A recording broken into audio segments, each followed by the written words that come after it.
Here with me. We are still Nigeria's 65 independence anniversary. Earlier on, we take a look at what the president said in his independence speech earlier on this morning. That was we looked at what the president had to say.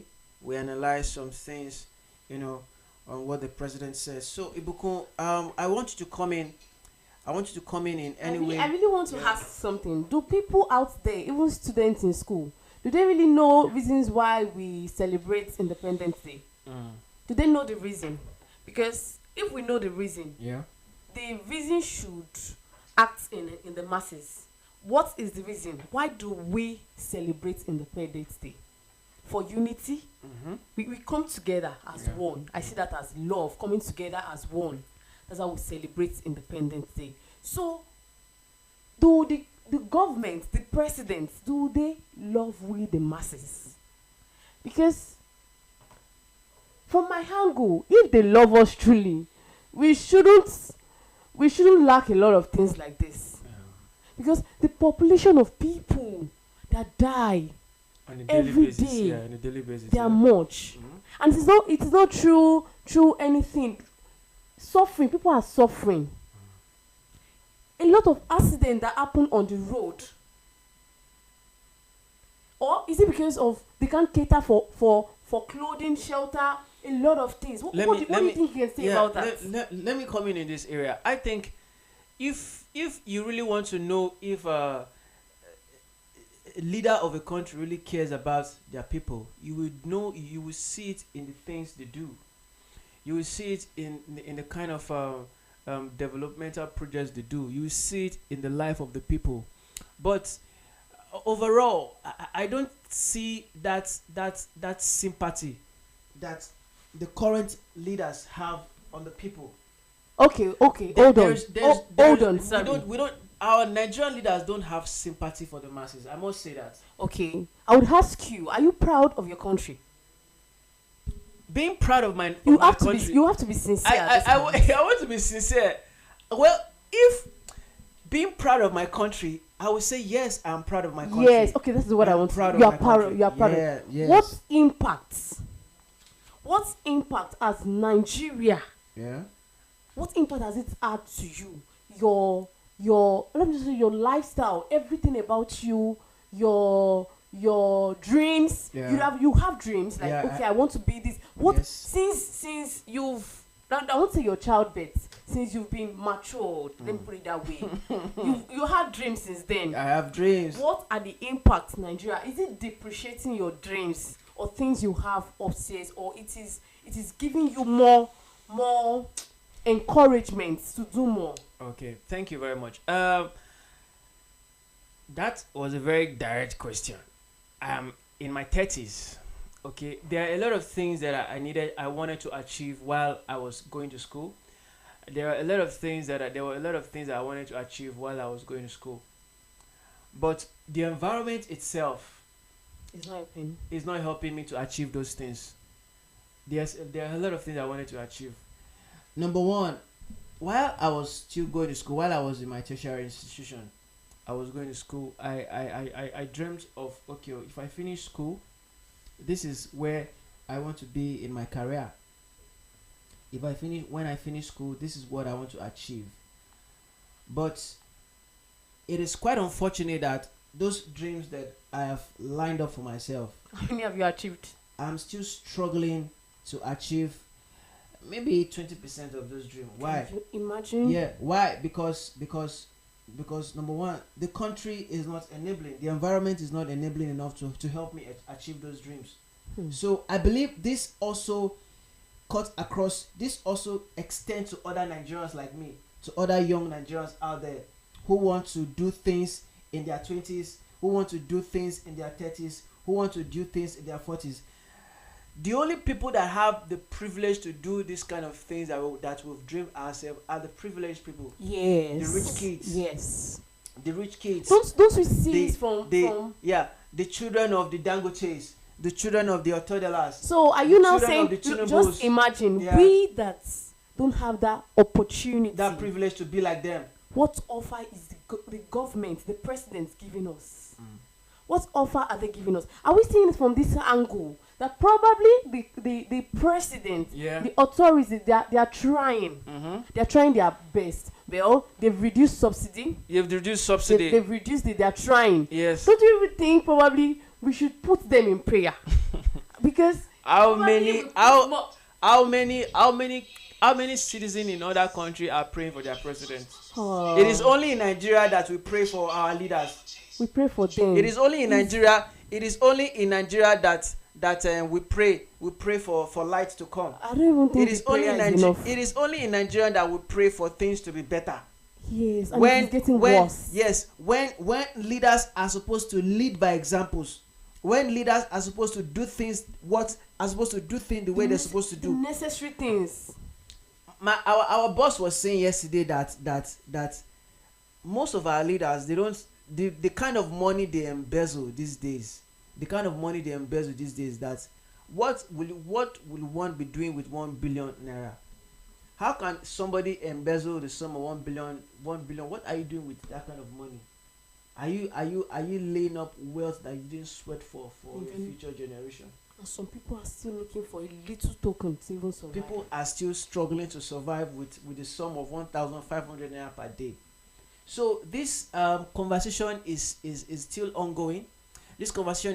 So Nigeria at 65, because if you are just like, we can extend this question to our viewers. Since Nigeria is 65 years old, what is that thing that this country has done for you? Although there is a popular saying that says that don't think about what you can do, don't think about what your country can do for you, think about what you can do for your country. But hey, that thing can only work if there are enabling environments. Sorry, I want to ask a question. Yeah. How are we seeing the next generation? Because we are striving now. Everyone is hustling to even do anything. We are encouraging our kids, the next generation. Our future is bright. Yeah. The country is good. How do we want to see them? How are we seeing Nigeria in the future? How do you want to picture it? How do you want to imagine? Because me, the way I'm picturing it is like, it will never get worse. I don't want to put it in that way. It will never get worse. Like, how are you seeing it? I want to direct the question back to you. How are you seeing it? Do you feel probably it will get better, or it might be from your angle? Probably you are not lacking anything. Probably you are fine. Okay. I don't know. Maybe because me, I'm hustling. I'm seeing in my own angle. Probably your things are better in yourself because we are lacking electricity to feed, to clothe, to do anything. It is not easy. If you at this point don't get sick, they will say it in our house. Emma sick, yo. Teba sick. No hospital. That is just it. Don't get sick, because when you get sick, we don't have money for hospital bills. Even we can't get to general hospital. You will need to take card, register first. The money for registration, we have to pay for it. Even transportation. The person that is sick, that cannot even afford money for food, will afford money for drugs. What are the necessary things that the government are putting down for us? Okay, now thank you for that input. So we have a lot of people that fought for Nigeria's independence, and those leaders, they did so much to bring us to where we are at the moment. Nigeria's independence cannot be appreciated, cannot be said more, because we cannot dwell more on Nigerian independence without appreciating those that fought for our independence. Based on the research that I've done so far, we have eminent personalities who gave their life for Nigeria's independence. Number one, we have Herbert Macaulay. Let me just read a brief profile about Macaulay. Herbert Macaulay, born in 1864. He was a grandson of Bishop Ajayi Crowther. He started the nationalist movement because of the belief that the people of different backgrounds living in the British colony of Nigeria needed to come together as one. He founded the Lagos Daily News to promote the nationalist movement. He also co-founded the National Council of Nigeria and the Cameroons, which is the NCNC. Herbert Macaulay took ill while on a nationwide campaign and died on May 7, 1946. So Herbert Macaulay was one of the front fighters for Nigeria's independence. Okay. He was the grandson of Bishop Ajayi Crowther. Yes. Bishop Ajayi Crowther was the one that translated the English Bible to Yoruba, if I'm correct, because yes. we had that a little bit in our history in school. So, number one fighter for our democracy is Herbert Macaulay. Sorry, I said democracy. Independent is Herbert Macaulay. So, Nigerians, if things can be better, we must have leaders of this kind of nature. We must have leaders of this character who does not think selfish, who are not selfish on their own. We must have leaders who would think about the next generation. But this current crop of our leaders, I don't see that kind of determination to make sure that they will be able to secure the next generation. I don't see, because how would just recently, about a few months ago, the agency that is responsible for fixing salaries for leaders, if I can get that name, I'll get it. I think it's RMFAC or so, who are responsible for fixing salary for leaders. They said that there are plans to increase the salary of the president. There are plans to increase the salary of governors. There are plans to increase the salary of political office holder. If that agency can swiftly implement the increase of salary of leaders, why can't the federal government on their own swiftly increase the salary of workers? Because before the 70,000 naira the Nigeria Labour Congress were fighting for, before it was even approved, we know how the Nigeria Labour Congress fought. We know how the Nigeria Labour Congress held meetings with the president. We know the kind of disturbance the Nigerian Labour Congress had on I see this as government. A deliberate thing, because you see these authorities, their children are not here. Okay. Even though their children are here, I don't think they are feeling what other children are feeling. Mm-hmm. Our presidents, governors will leave our country, will go to other country that those people stress themselves and suffer for to enjoy. We will come to that. And you will go to that country, leave your country, leave your masses, leave everything. They don't care about us. Just like what the president said this morning, that the healthcare has improved. Was it not the president that traveled to France for his we don't know what he went to France to do, but according to general belief, we always know that these people, when they travel, they go out for medical vacation. So meaning we don't have good medical thing here. Yes, and you are saying that the health of the country has improved.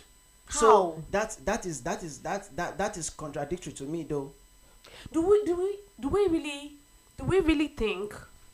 Okay. Do you really think that probably if the young people become the presidents or governors, probably Nigeria would shape very well. They would shape Nigeria to the taste we want. Or probably because the way I'm seeing it, probably if we change the strategy, we change it back, the young people should be at that post. Probably everything will be balanced. Probably they have felt what we are feeling. Are you sure? They will understand. Because I'm just saying it to you. Yeah. So what you are proposing is, if the young people of Nigeria take over from this current crop of leaders, things will be better. Are you sure? Is that what you are clamoring? That is what I feel. You never can tell.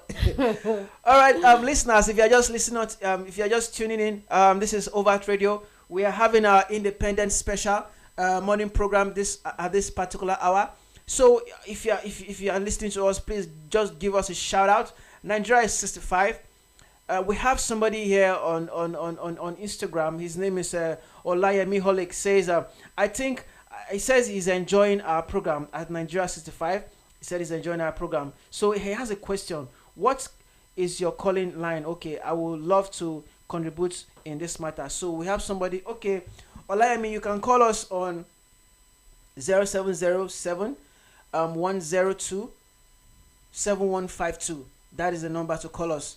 070 102 7152. You can call us on that line, and we'll be glad to receive your call. So another person that's contributed to Nigerian independence, in case for our viewers out there, I don't know what is wrong with my device. Okay, so earlier I mentioned, let me quickly get to that. My device is freezing. Okay, so okay, if I can remember, Nnamdi Azikiwe also contributed. To okay, now apart from Herbert Macaulay, who went around preaching the gospel of independence in the hands of the British. Remember that Herbert Macaulay was the grandson of Bishop Ajayi Crowther. He, according to the research, he said he started the nationalist movement because of the belief that the people of different backgrounds living in the British colony of Nigeria needed to come together as one. A media house now. So he used his newspaper to propagate the gospel of independence, to tell the British government that we want self-rule. We don't want to be under your control anymore. So Dr. Nnamdi Azikiwe, while he was still alive, was very, very instrumental in Nigeria's freedom from the British colonial rule. So he used what he had to make sure that Nigeria attained independence through his media, through his newspaper, the West African Pilot.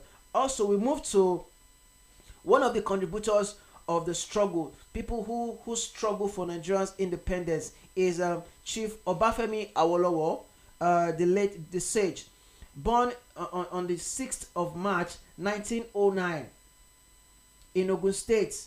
He introduced free education in the Western region in 1955.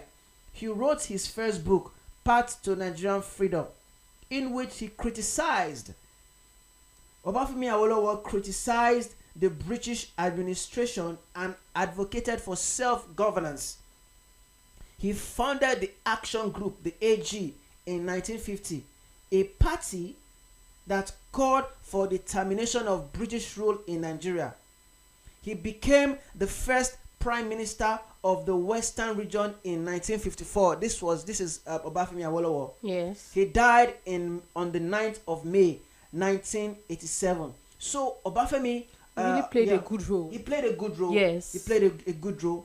Like promotion of education. Yeah. He did very well. I mean, free education was his focal point then. Yes. In making sure that everybody in that region, because he was in charge of that region then, in making sure that everybody in that region has education, yes, at least to the minimal level. Yes. Free education. So kudos to him and our current leaders, particularly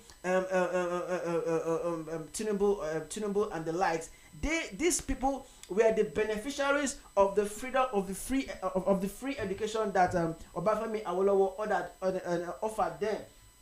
So these are the people that benefited from those who struggle for our independence. Why can't they struggle for the security of life and properties of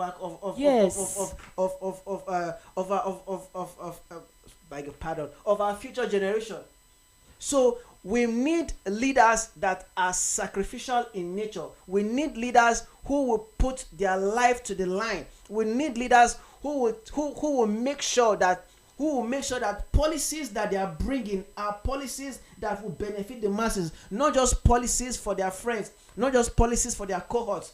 We need leaders who will promulgate policy, who will bring out laws that says that yes, in the next 5-10 years, in the next the future, the unborn future of this country, you will have a better education. Yes. These are the kind of leaders that we want in this country. We don't want leaders that are at the maybe every 4 years they'll be reviewing their annual salary. We don't want leaders whereby at the end of the day, when we have leaders in the National Assembly, they'll be voting billions and billions of naira to buy their official cars.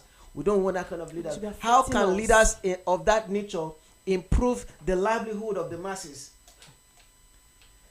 We have a long way to go, Nigeria. What do you even think about the most important thing we need in the country? Probably the most important thing in Nigeria, the masses needs. They need us to focus on. They need the government to focus on. There's still something we are struggling that is particular about. No food, shelter, everything in one place. One thing in particular we are struggling about. Do you really know what we masses are struggling about that the government can actually focus on in particular? Well, our needs differs. Okay. The most important thing to you as a citizen of Nigeria may not be the most important thing to me. Yes. The thing that I want President Bola Ahmed Tinubu to do as a president of this country might not be what Yes. but there are basic things that leaders should make sure that their It's appropriate. the leaders should make sure that their citizens get. Number one, healthcare. Yes. Very, very important. Healthcare is very, very important. Healthcare. Number two, security. Yes. Security of lives and property. This is very, very important. Number three, welfare. Nigerians must feel that they are Nigerians. Nigerians must not go to bed hungry. Nigerian workers leaders must make sure that every Nigerian workers, that at the end of the month, you don't get to spend the whole of your salary and are still expecting money. Our Nigerian leaders must make sure that the basic things of life, provision of social amenities, Yes. because I am the one that is providing water for myself. I am the one that is making sure. I'm the one that is providing water for myself. So how can somebody who makes sure who at the end of the day, at the end of the month, I pay for electricity, I pay for water, I pay for this, I pay for that, and I pay for that, and you want me to say something good about my leader. I can't say those things because I'm not feeling the impact. I'm not feeling the impact of our leaders anymore. We don't feel them anymore. We don't feel our leaders anymore. So it is better for our leaders to sit up, Yes. because we don't want to experience what we had in the NSAS. We don't want to experience Nigerians marching to the street. We don't want to experience Nigerian youth marching to the street just because of ineffective leaders. We want leaders who can feel what the masses are feeling. Who care about the masses? We want leaders who can feel the pulse, who can feel the suffering of what the masses are feeling. So these are the things that we've been clamoring for, and it is not these things. They are not hard to get. It is not hard to give Nigerians